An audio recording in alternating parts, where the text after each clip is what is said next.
Hey everyone, here's a mind-blowing science discovery that took almost 100 years to capture.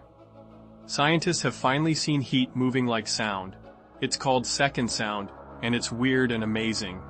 Normally, when something heats up like coffee in a mug, the heat spreads out slowly and evenly. That's how heat usually works. But in super cold, exotic materials called superfluids, heat behaves totally differently.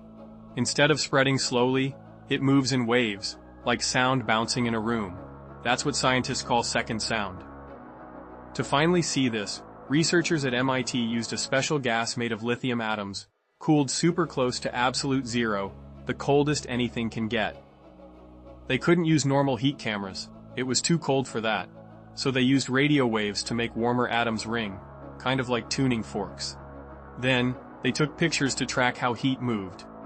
This isn't just cool science. It could help us understand neutron stars, and even build better superconductors that carry electricity with no energy loss. So after nearly 100 years, second sound has finally been caught on camera, and it might change how we understand heat, energy, and even the universe.